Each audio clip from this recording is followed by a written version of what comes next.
What happens after we die?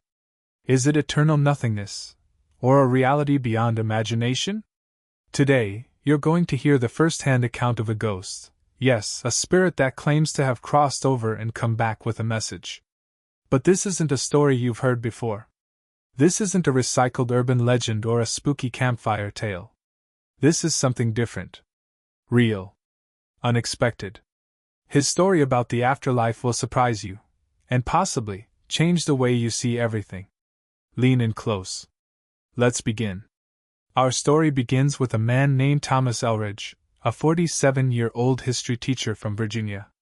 On July 7, 1998, he was clinically dead for 4 minutes and 32 seconds after a massive heart attack. Paramedics revived him. But when he came back, he wasn't the same. According to Thomas, something, or someone, followed him back. And it wasn't a hallucination. A week later, Thomas began waking up at exactly 3:17 a.m., drenched in sweat, hearing whispers in Latin. Books fell off shelves. Static crackled through unplugged radios. And then, he saw him. A figure, misty and hollow-eyed, standing at the foot of his bed. The ghost spoke just 3 chilling words. "I remember you." Over time, Thomas began piecing together fragmented conversations with the spirit. The entity claimed to be Lucas Harrington, a British soldier who died in 1814 during the War of 1812. Lucas told Thomas they'd met before, but not in this life. "You walked among the dying at Fort McHenry," he said. Here's the twist. Thomas had recurring dreams as a child of standing in a blood-soaked fort, hearing cannon fire and cries for help. Could Thomas have been a field surgeon, in a past life? Brain speculation time. Have you ever had dreams that felt too real? That made you wonder. Was that something else? Lucas didn't just appear, he shared. According to him, the afterlife wasn't heaven or hell. It was what he called the gray. Imagine an endless twilight plain. No sun. No time. Just wandering souls, some glowing softly, others shadowed, angry or hollow. In the gray, emotions are currency. The more guilt or shame you carry, the heavier your spirit becomes. The happier souls float upwards, closer to what Lucas called the merge.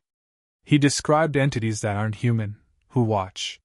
Some help, others manipulate. And here's the shocking part, he said birth is a choice. Some spirits choose to return to Earth, but not always as humans. Warning thought-provoking moment. Could some of the déjà vu moments we feel be echoes of the gray? Are we bumping into memories from before we were born? Thomas asked Lucas. Why me? Why appear to me? The ghost's answer? Because you forgot. And now it's time to remember. Lucas claimed that some people, like Thomas, are bridges.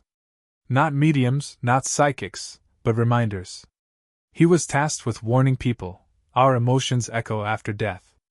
The life we live, every resentment, every kindness, shapes our next journey. Not in punishment or reward but in weight. The universe isn't judging you, Lucas whispered. You are.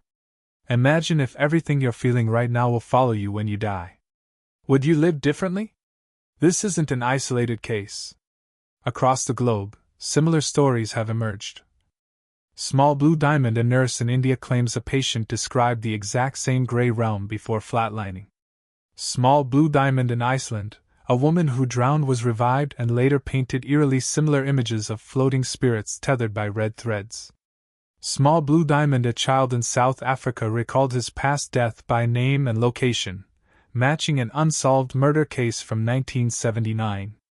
These accounts, spanning cultures, religions, and continents, often echo each other, describing not heaven or hell, but a liminal space, a middle world where energy gathers and transforms.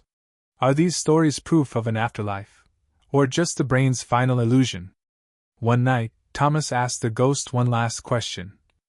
Will I remember all this when I die? Lucas paused. Only if you forgive yourself. The next morning, Lucas was gone. No more 3:17 a.m. awakenings. No whispers. No books flying. Just peace. Thomas later wrote a book called The Gray Between, where he described his encounters and the strange calm that followed.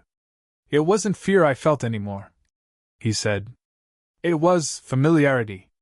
So, what if this world isn't the end, but just one stop on an endless journey? What if the afterlife is not what we think, but far more complex, emotional, and shaped by us? And if ghosts are real, maybe they're not here to scare us.